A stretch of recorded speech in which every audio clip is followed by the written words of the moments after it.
inúmeras substâncias que no primeiro momento podem até ajudar e que se produzidas de forma cronicamente podem acabar sendo maléficas e acabar atrapalhando e até causando uma hiperreatividade do nosso sistema imune, causando doenças autoimunes, alergias, ou até diminuindo mesmo. Como você vê, hoje está a ligação entre cânceres, em pessoas que passaram por algum estresse, morte de um parente, está se vendo muito essa relação, né, a doença cardíaca, né, a doença coronária, aí tem muita correlação com fatores estressantes. E hoje a gente está passando por um período de muito estresse, de muita incerteza, né, que é assim, o que vai acontecer em relação aí à nossa saúde, né, esse debate intenso, saúde ou vida financeira, os dois estão interligados, né, a gente sabe que um depende muito do outro. No primeiro momento a gente pensa na saúde, mas também pensamos na vida financeira, que vai trazer saúde também, logicamente.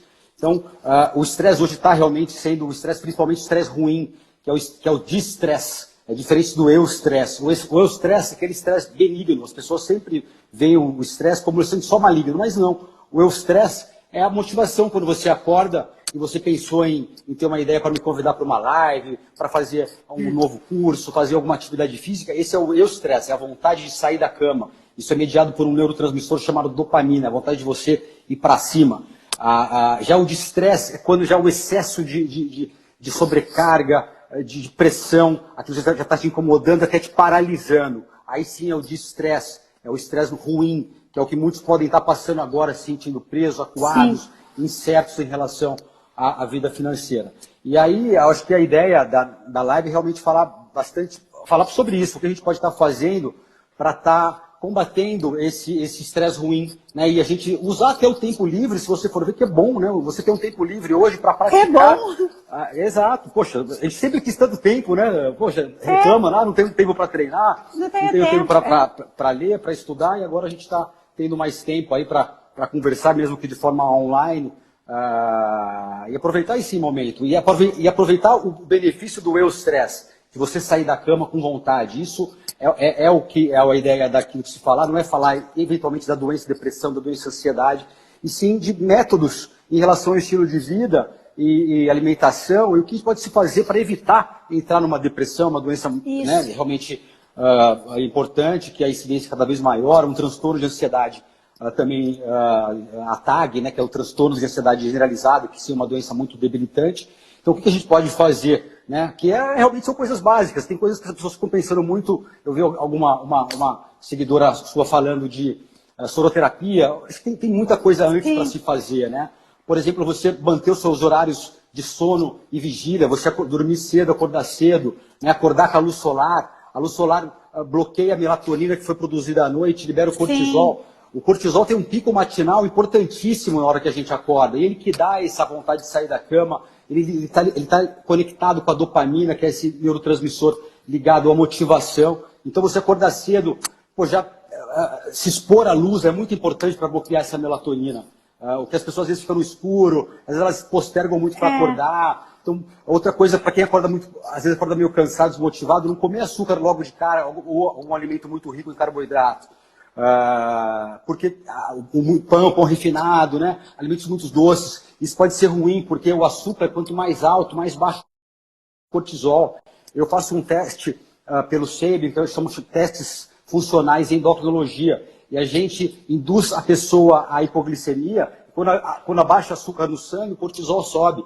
E a recíproca é verdadeira. Quanto mais alto o cortisol, mais baixo o açúcar. Quanto mais alto o açúcar, mais baixo o cortisol. Então, se você acorda cansado e se tufa de açúcar, você pode piorar o seu cansaço. Ainda. 2, você vai, que foi outra coisa que eu vi o pessoal falando aí nas perguntas, como ter menos compulsão por açúcar. Se você acordar e já entrar essa em contato... foi campeã, viu? Foi campeã.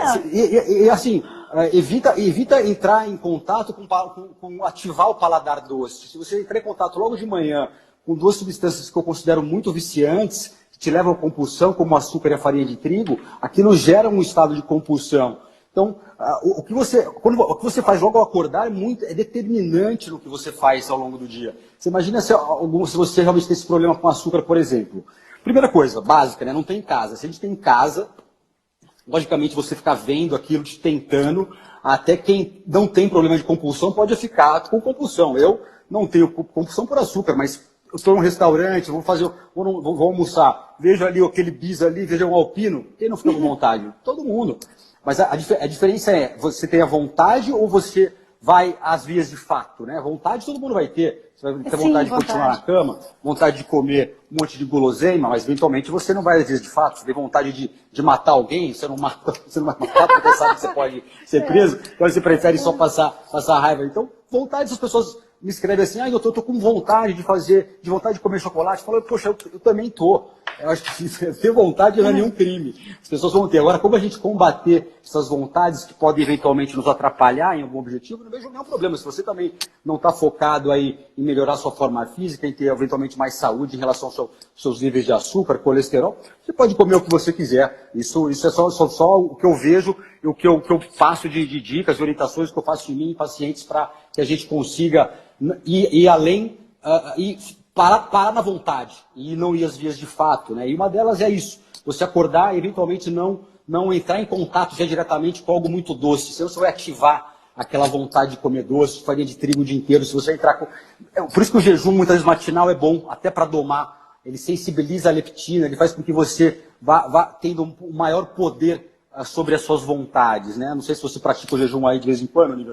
Não mais. Não mais. Você tá magrinha já, não precisa mais. Pode ganhar massa muscular, pode comer mais, pode comer mais carboidratos. Mas eu já fiz muito tempo, eu fiz jejum, você sabe, né? Hoje eu não... Hoje eu ando... Eu acordo 5 da manhã, né? Claro, e já vou para a estrada, na verdade, né? E mesmo assim, agora que eu tô em casa, eu não tenho acordado às 5, mas eu não fico na cama. Deu 7, eu tô com formiga. Então, assim, quando eu acordo às 5, eu bato um bom shakeão, porque às 6 da manhã eu já tô na estrada, né? E aí, tem dia que eu saio às 6 e volto só. Tá. Deus sabe lá que horas, né? Entendi. Então, não, isso é excelente, de um bom excelente. café da manhã. Não, excelente. Eu acho que não vejo nenhum problema. As pessoas também... o jejum é uma estratégia a mais, não é a única hoje, né? Você pode eventualmente utilizar dele algum dia, ou outro dia não utilizar. Não que você não pode usar carboidratos de manhã, que nem as pessoas às vezes pensam. O ideal, caso você tenha essa compulsão, não entrar logo em contato com a farinha de trigo, né? Ou até um suco de laranja é muito doce. Se você tem compulsão com doce, aquele suco de laranja, que às vezes pode, né, não ser ruim, mas vai ativar a sua vontade de comer doce ao longo do dia, né? E a atividade física matinal já também é outra forma de você aumentar a serotonina, aumentar a dopamina, que são neurotransmissores ligados ao bem-estar. A dopamina, então, é motivação, é vontade de ir para cima. A serotonina te dá mais calma, te dá mais alegria. Então, essa é a ideia de você combater a ansiedade e a depressão. A ansiedade seria muita adrenalina, muita dopamina. A pessoa que ela passou, né, é hiperenergia, né? Então, é adrenalina demais. Aquilo virou tanto, ela não só quer, ela já pensa demais no futuro e já vivencia aquilo se torna um grande problema, né?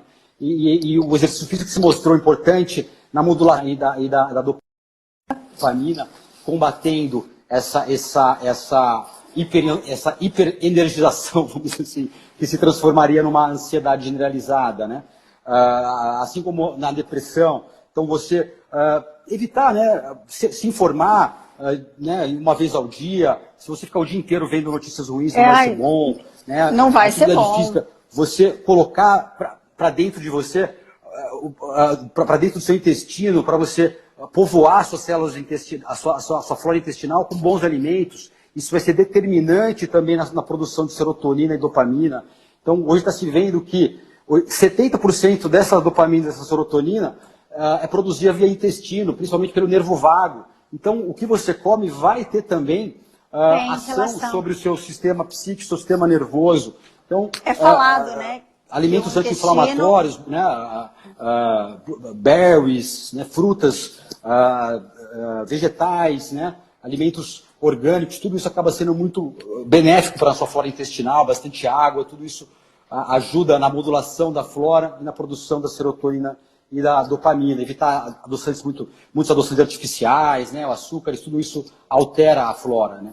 Então, exercício físico matinal sempre melhor. As pessoas perguntam muito se o exercício é melhor à noite ou de dia. Lógico que fazer exercício algum horário é melhor do que não fazer. Mas se você puder escolher, sempre de dia. O exercício ele aumenta cortisol. Olha, o cortisol, aquele cortisol que todo mundo pensa que ele é ruim. Não, ele durante o exercício, junto com a produção de testosterona e GH que o exercício faz, ele acaba sendo benéfico. Então, o cortisol vai de quem o acompanha. Então, você está durante o exercício, o seu açúcar vai tender a baixar, a sua insulina vai tender a baixar, cortisol e GH aumentam. Isso você criou um ambiente saudável, anti-envelhecimento, favorável à queima de gordura, favorável a ganho de massa muscular. Por isso a atividade física matinal ela é estimulante. Se ela aumenta o cortisol, ela aumenta a adrenalina, o que acaba sendo estimulante. Se ele aumenta o cortisol ou a adrenalina, ele é anti-melatonina. Então, se você faz um exercício muito intenso à noite, não vai ser bom para o seu sono. Se você tem insônia, não vai adiantar você ficar usando um monte de remédio para dormir. E não retirar as coisas básicas, né? Como eventualmente bebidas cafeinadas, exercícios físicos muito intensos. Então, à noite, se for para fazer alguma atividade física, é uma coisa mais o Pilates até é uma coisa não tão intensa, que aumente muito a frequência cardíaca, né? Ou até uma musculação acaba, um treino de perna, por exemplo, aumenta muito a minha frequência cardíaca, por exemplo, eu saio suado, atrapalha meu sono se eu treino à noite. Por anos eu treinei à noite, eu tive realmente problema para dormir, e hoje eu estou treinando de manhã e é completamente diferente.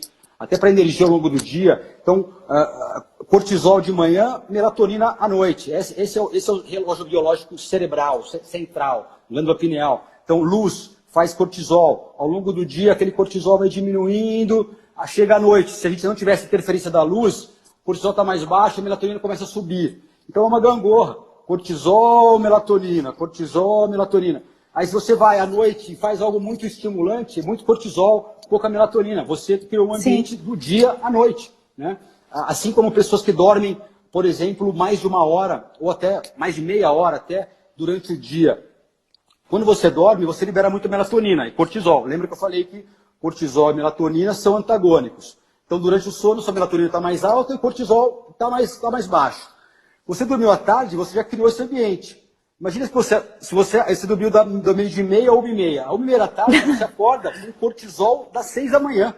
Nossa, você faz um novo pico de cortisol. Ou seja, seu dia recomeça às 2 da tarde. E não está no meio dele. Então, para o seu relógio biológico, dormir à tarde, que as pessoas podem estar fazendo agora, até por terem mais tempo, pode não ser muito bom. Não sei se você costuma fazer essa dormir. Não, você não para, né? Você não para nunca. Energia a mil. Mas é bom. Agora em casa, eu peguei e foquei ainda mais nos estudos. Uma, porque o curso de yoga virou online por causa da quarentena. E aí, assim, tá com muita coisa para estudar. A faculdade de nutrição tá dando aula também online.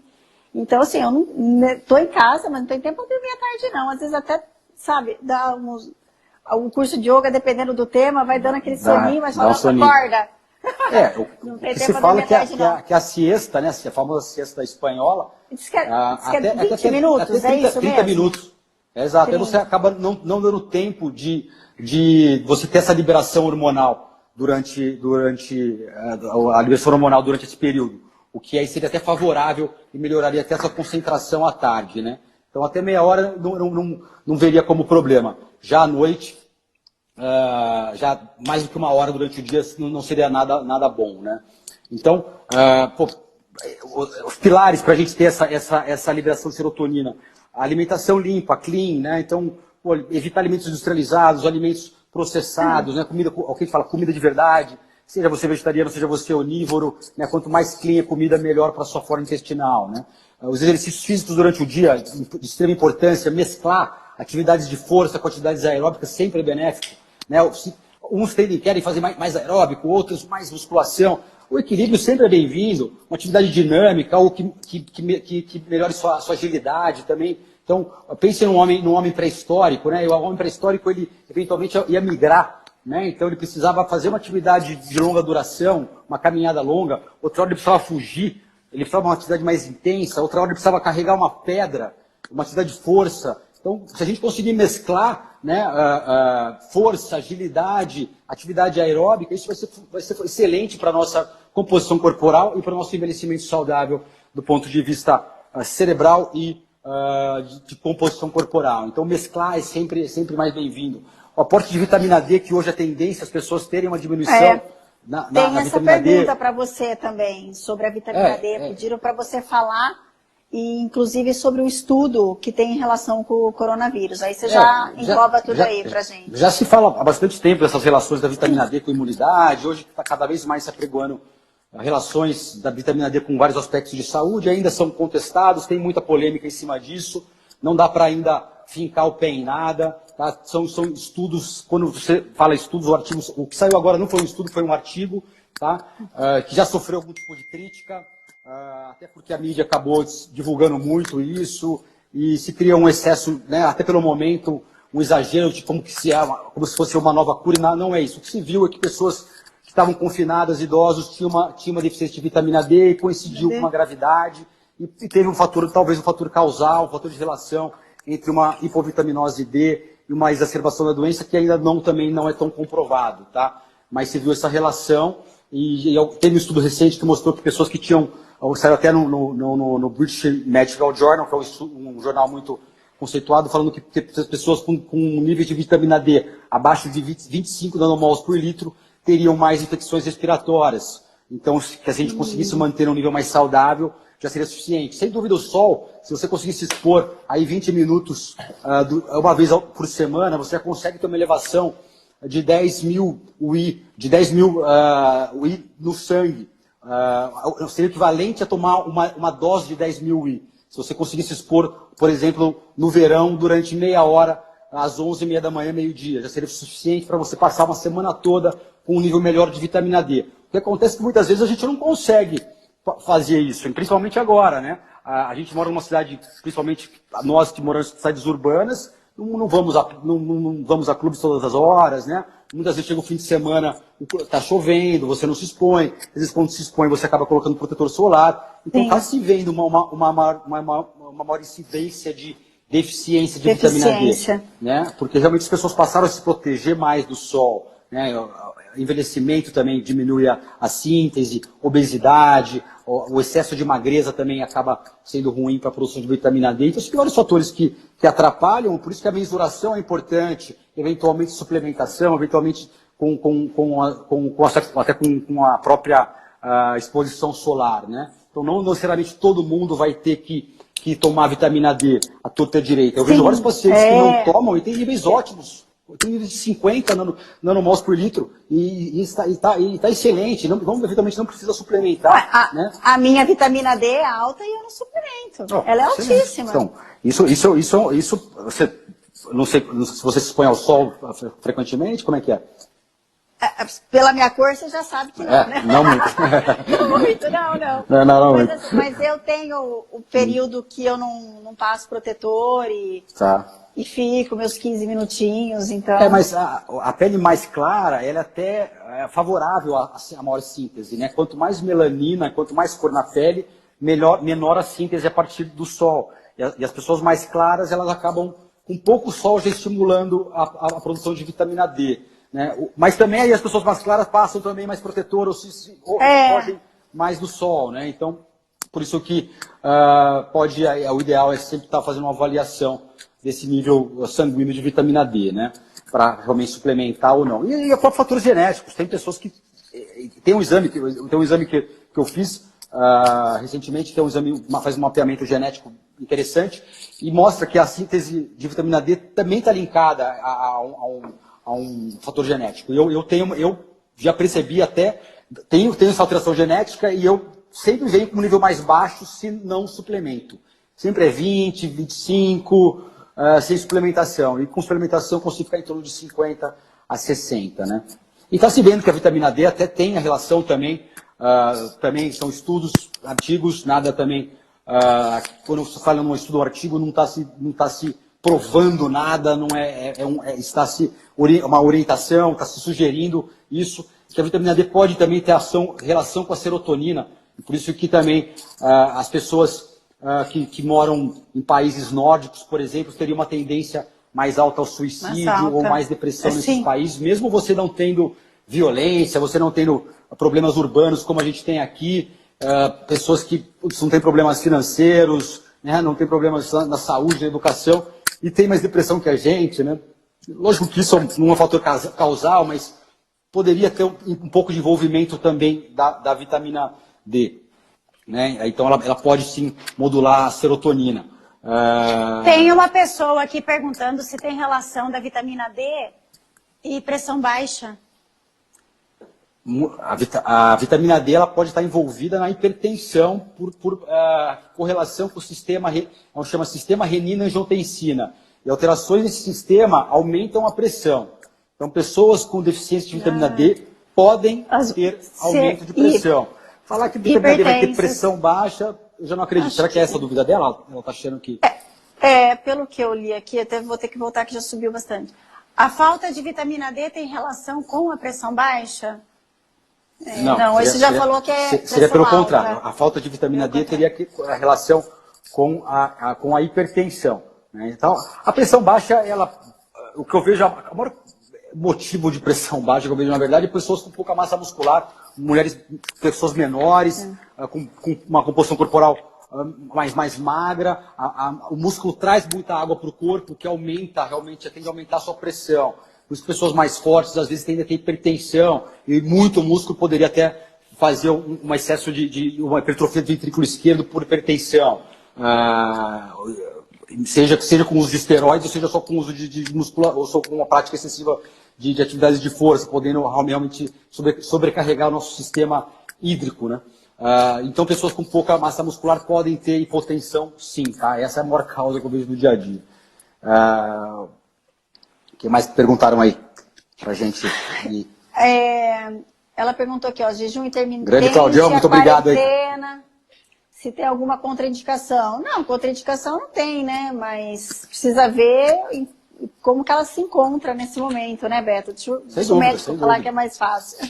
Não, acho que não seria nenhuma contraindicação. Acho que a ideia, como a gente está passando por uma situação de maior estresse, de maior incerteza, se esse jejum te causa um estresse, isso não é bom. Né? Então, pessoas que estão sob estresse, estão com fadiga crônica, estão ansiosas, e eventualmente passam com a gente aqui na clínica, eu não vou orientar ela a fazer alguma orientação muito radical, que gere uma outra dificuldade na vida dela. Se você se sentir confortável fazendo jejum, se nas horas de não jejum você se alimentar bem, não vejo nenhum problema. Tá? Lógico que você ficar desguarnecida nutricionalmente também não vai ser bom nesse momento. Né? Não, não é a hora de fazer, é nada radical. Faz um jejum e nas horas de não jejum ela também não come. A ideia não é entrar em desnutrição, tá? O jejum, o pessoal está achando que jejum é não comer mais, virar, né? Você vai ficar desnutrido uma hora também não vai ser, não é tão quanto mais melhor, né? Então tem Eu tenho uma amiga que faz 36 horas de jejum. Cara, aí eu tiro o chapéu. Eu acho um absurdo, porque 36 horas na raça, meu Deus do céu. Eu acho assim, uó. Não, realmente. Imagina. Eu faço uma vez por semana, o de 16 horas, geralmente de domingo para segunda, eu fico até o almoço sem comer. Uma vez ou outra eu acabo, quando o dia está mais corrido, fica um pouquinho mais fácil, né? Aí um dia mais corrido eu acabo indo um pouquinho mais longe, um dia ou outro eu acabo, às vezes na própria segunda-feira, indo até umas 15 horas e consigo, então aí daria mais ou menos das 10 às 15, né? O que chegaria aí a uns 18 horas aí de jejum. O máximo que eu também já fiz. Quando eu fazia, eu jantava às 6 em ponto, e aí eu só ia almoçar no outro dia, meio-dia. Só que, Beto, eu cheguei numa fase que, assim, eu comecei a ficar só pensando em comida da meio-dia às 6, entendeu? Aí não estava me fazendo mais bem, e aí eu chutei o balde do jejum intermitente. E mesmo porque a minha rotina mudou muito, né? Eu só pra rua, muita estrada. A minha ponte aérea é grande aqui, né? Entendi. Cosmópolis, Paulínia, Itatiba, Campinas.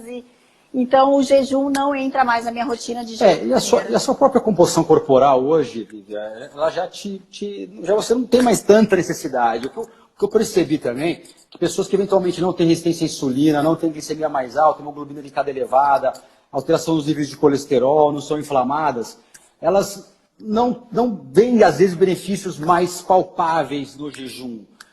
Eu já vi pessoas, às vezes, já com uma composição corporal ótima, passarem a fazer jejum de 24 horas e não mudarem nada o corpo delas. O que se provou mais é a relação com pessoas que têm um grau de obesidade maior, uma resistência à insulina maior, uma glicemia maior, né? A hemoglobina glicada mais elevada, o perfil de colesterol melhor, por realmente ativar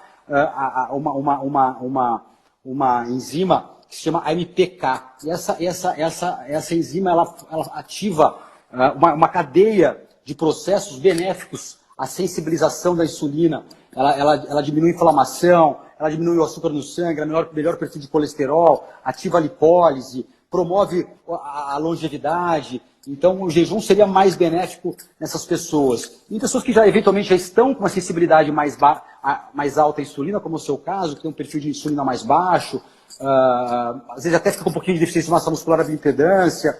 Às vezes, passar muitas horas de jejum pode realmente às vezes, nem ser tão legal, às vezes nem tão necessário, só porque está se falando. Então, vamos também...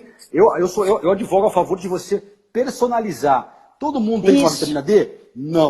Todo mundo tem que fazer jejum? Não. Todo mundo tem que fazer atividade de força? Eventualmente, uns mais, outros menos. Eu vi uma aqui perguntando que eu sou muito magra, pressão baixa.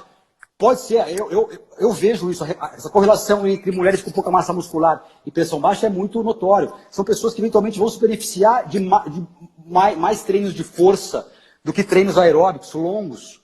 Né? Uma pessoa que já tem uma massa muscular muito avantajada, um endomorfo, né, que perde gordura com facilidade, talvez se beneficie de mais treinos aeróbicos de longa duração, de jejum mais longo.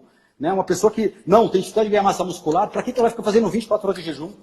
Essa pessoa, que é uma pessoa que tem pressão baixa, que eventualmente, se fizer uma bioimpedância, vai ver que tem deficiência de massa muscular, está descontente muitas vezes com o seu perfil físico, porque eventualmente não tem muito glúteo, na causa da mulher, não tem muita perna, ou o homem também não se sente com um tórax mais avantajado, e estão falando para ele tem que fazer jejum.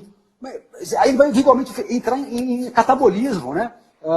Ok. Nas horas de não jejum, você pode compensar fazendo uma hiperalimentação, mas muitas vezes a pessoa não vai conseguir. É muito mais fácil você dividir ao longo do dia. Se você é magro, eu realmente com sensível à insulina e com uma glicemia mais baixa, eu não recomendo. Se você quer ganhar massa muscular, né, eu não recomendo você fazer jejum. A não ser que você, nas horas de não jejum, tenha um aporte calórico, tenha um aporte proteico de carboidratos, são muito bons. Né, porque aí sim você vai acabar compensando. O que fica difícil, imagina se o cara não comeu das 8 da noite ao meio-dia. Ele vai ter que comer muito bem naquele período, né, para compensar aquelas horas de não jejum. Como a grande maioria das pessoas estão acima do peso, estão descontentes, eu vejo a informação ser muito mais voltada para essa maioria que eventualmente tem sobrepeso e obesidade, né, que acaba sendo uma verdade até. Se você sair falando... Né, sem saber quem está sendo seus ouvintes, se você falar para obesidade e sobrepeso, vai ser muito mais fácil você acertar. Né? Então, os magros estão em minoria. Né? Então, a população que tem ectomorfa, que tem dificuldade de ganhar massa muscular, está em minoria. Porque isso foi uma desvantagem. Na pré-história, pessoas que não estocavam energia com facilidade morriam rápido. Então, quem que sobrevivia mais? Pessoas que conseguiriam acumular mais gordura e acumular mais músculo com facilidade. Que hoje são os obesos com sobrepeso. Que são pessoas que hoje que vão ter até mais facilidade para ficar em jejum e que seria até mais indicado o jejum. Né? Então, uma pessoa magra, na pré-história, onde que você comia uma vez por dia e olhe lá, como que ela ia sobreviver? O que aconteceu? Elas não sobreviveram. Por seleção natural, os ectomorfos magros ficaram em minoria e os mesoendomorfos ficaram em maioria, o que acabaram gerando mais pessoas com mais sobrepeso. Lógico que isso somou-se a isso, né? A alimentação totalmente desregulada, né?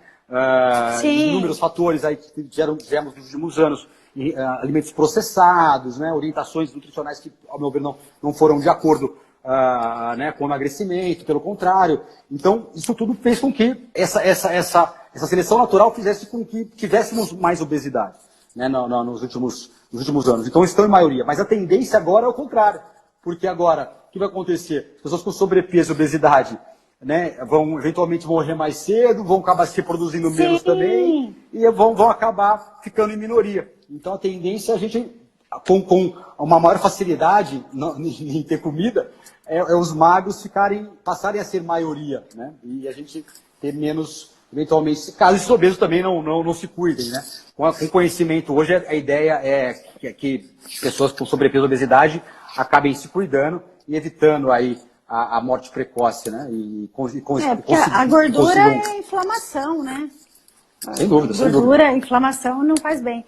E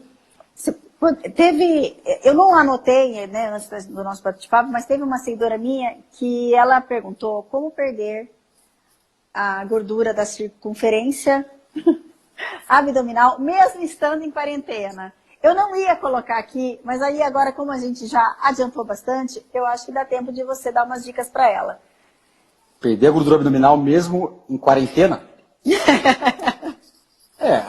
Tem que ver. A gordura abdominal, às vezes a pessoa confunde, porque às vezes ela tem pouca massa muscular e a falta de massa muscular acaba dando um certo recheio e acaba dando uma flacidez abdominal e a mulher acaba confundindo.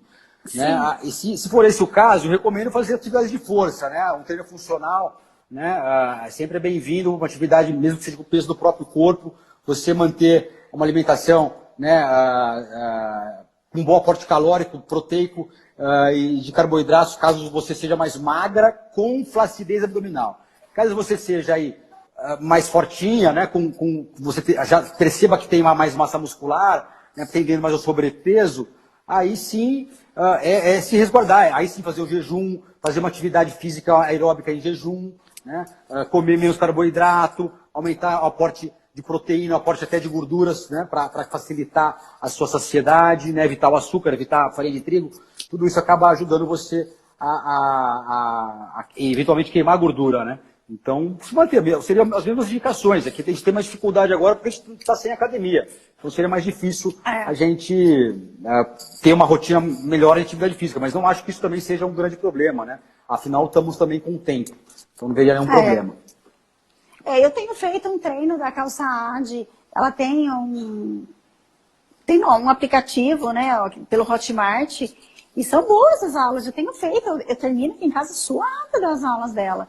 E às vezes na academia, você sabe que meu treino não é leve, eu não saio suado igual o treino que eu tenho feito na Calça AD aqui em casa.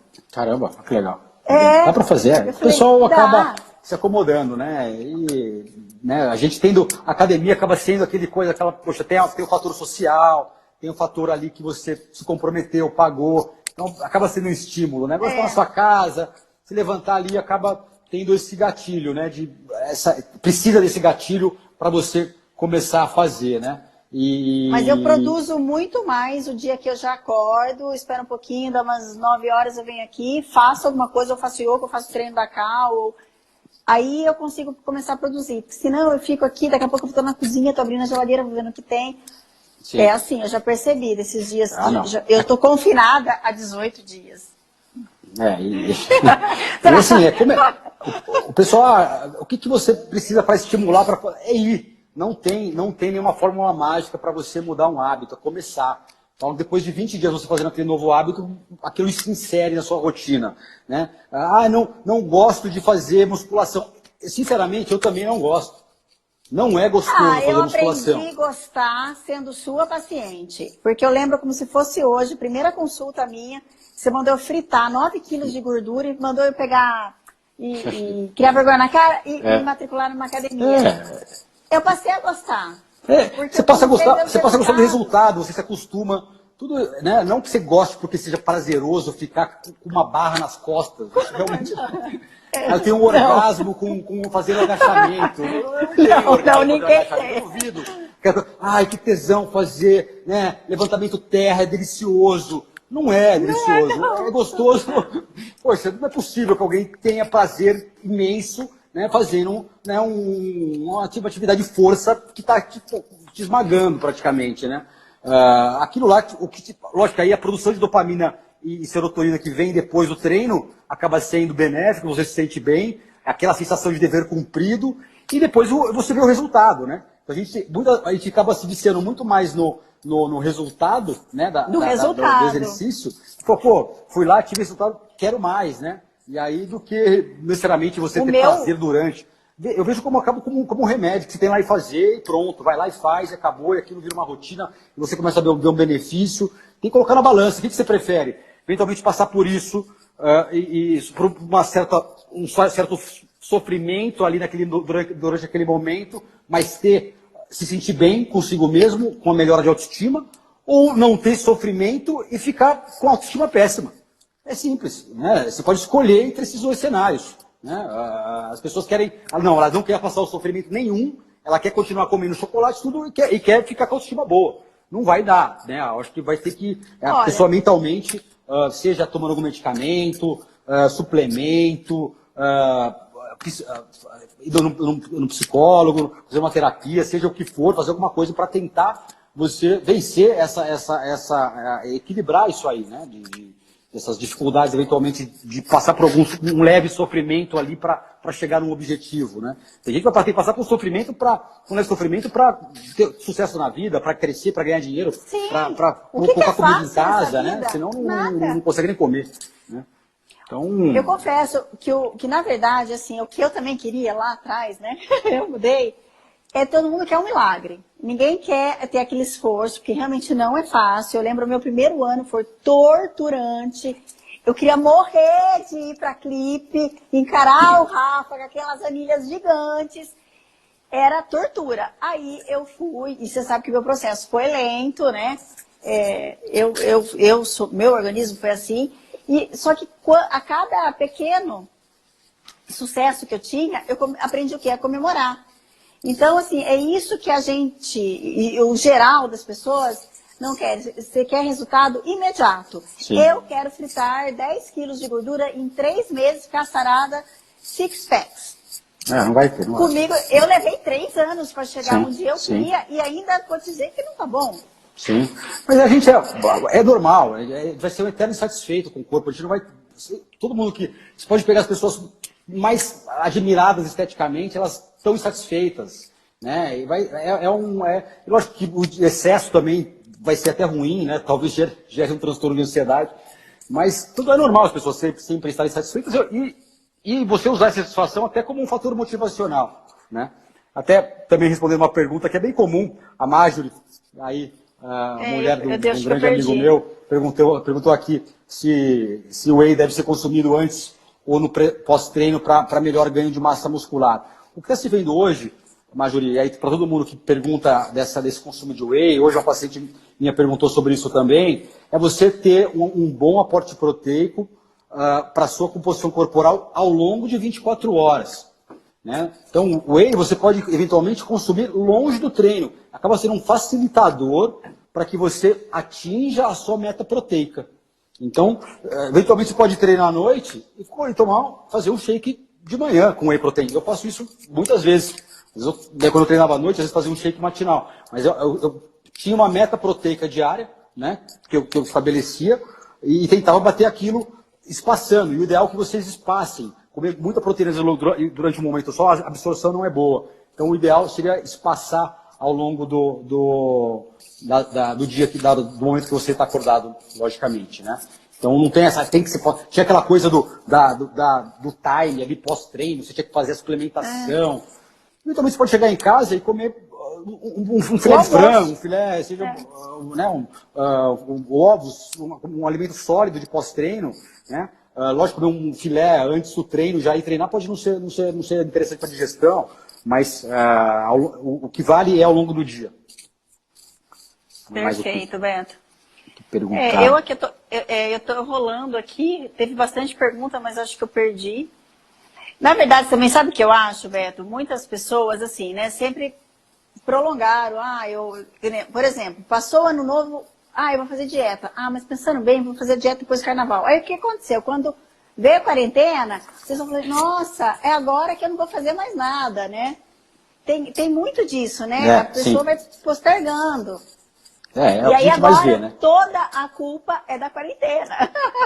Não, e você vê, as pessoas, não tenho tempo, não faço, tenho tempo, também não faço. Saí de férias, não fiz. Passou Natal. Como é que faz dieta no Natal? E como é que faz dieta no Réveillon? Como é que faz dieta no Carnaval? Como é que faz dieta na quarentena? Né?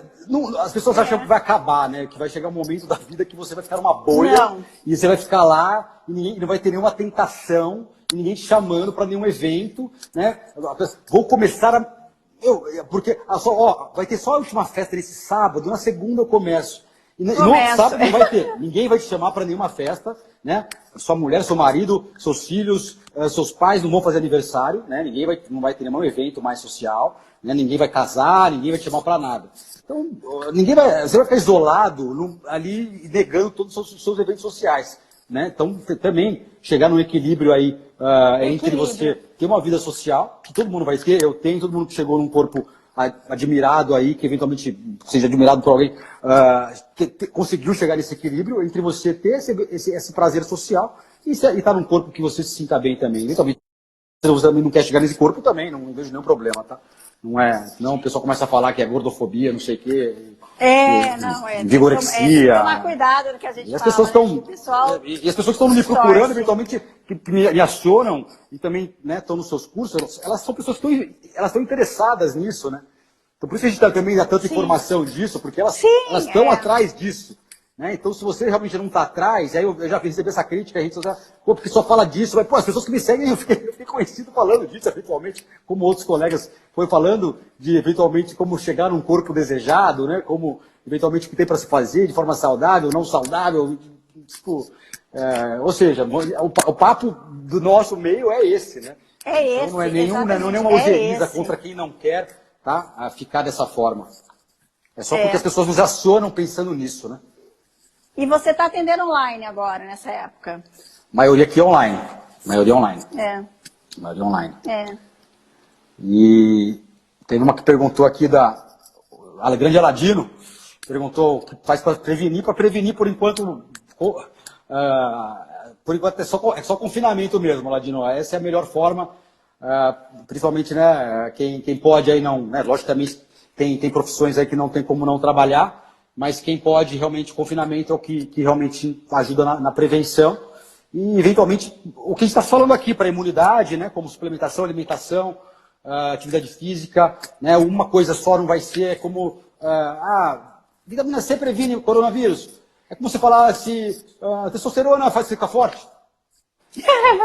Sem fazer mais nada, não. Né, é um conjunto de fatores, né, que faz eventualmente alguém ter imunidade e faz alguém... Se você nunca fez nada até hoje, só está querendo tomar vitamina D, não acho que você vai ter tanto benefício assim. Então, o que você fez nos últimos anos, é sempre até aquela coisa, né? Vem a conta, né? Então, poxa, tem sempre uma continha. Você fez tudo errado nos últimos 10 anos, pode ser que venha a conta, né? Você fez tudo certo nos últimos 10 anos, a conta vai ser talvez positiva a seu favor, né? Então, a vitamina D eventualmente ajudaria o cara que está se cuidando, está fazendo exercício, está se alimentando bem, né? Então, a vitamina C que seja, seria um bom complemento, né? Olha, Beto, eu acredito que a gente conseguiu responder todo mundo. Ô, Beto, vamos aproveitar que a gente está aqui rolando as perguntas. Vem um pouquinho mais para cá, vamos fazer uma selfie para eu postar a nossa... Você está bem aonde tem o... Aí... Vamos ver se eu vou dar conta. Quem faz isso para mim é a Mari. Aí, consegui. Aí eu posto lá depois e vou deixar a live por 24 horas. Por 24 horas ali no meu Instagram. E... A Jane Penteado que perguntou da N-acetilcisteína. É um suplemento excelente, a N-acetilcisteína é um antioxidante. O pessoal usa muito como expectorante, mas ele pode ajudar muito na imunidade, né? Principalmente com selênio, aumentando a L-glutationa. Tem até correlação com uma outra pergunta aqui de uma pessoa que falou de oxandrolona. A oxandrolona pode esgotar a glutationa, o que é ruim para a imunidade, né? E aí, nesse cisteína ajudaria na produção de glutationa, sim. Né, o que é bom. Eu não sabia que podia esgotar. Muito boa, bem pertinente. A quantidade de vitamina D também, a Marjorie perguntou, também acaba sendo individual, Marjorie. Vai depender muito desses exames, né, do PTH, do calciônico, da sua condição, né, uma mulher com osteoporose, né, um fator de risco, uma doença autoimune. Talvez a dose acaba sendo individualizada. Não dá para a gente falar, todo mundo vai ter que tomar uma dose de vitamina D. Realmente não é querer ser chato, é porque realmente há essa individualidade como a própria Nívia falou, que ela nem precisa porque ela já tem um nível super bom, né? Então, realmente a gente vê que tem essa discrepância. Obrigado aí, grande Claudião. Obrigado pelo elogio. A gente já está quase que terminando, porque se não dá 1 hora, ela cai. E aí eu não consigo nem salvar. A gente fez 50 minutos de live, até que foi bom. Passou rápido, 50 minutos. Passou rápido e acho que a gente conseguiu responder todo mundo. Acho que foi mesmo. Aqui a Mari perguntou da vitamina C efervescente. Eu gosto mais da efervescente, assim, pelo menos nos dias de hoje. Estou usando efervescente também, em relação à vitamina C. Mas, Beto, super obrigada. Beleza, por Nini? você ter né, aceitado o convite, né? Disposto aí do seu tempo. Imagina. E vamos fazer mais vezes. Eu te agradeço, com certeza. Marcaremos outras aí. E dia 3 de outubro, se Deus quiser, e coronavírus não atrapalhar. Estaremos vivos, vitaminados, fortes.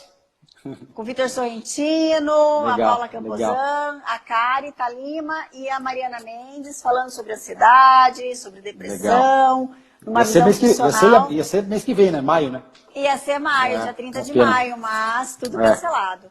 Aí agora vai ser 3 de outubro, se tudo correr. Não, vai bem, correr. Né? Vai correr. Mas vai correr. Com certeza.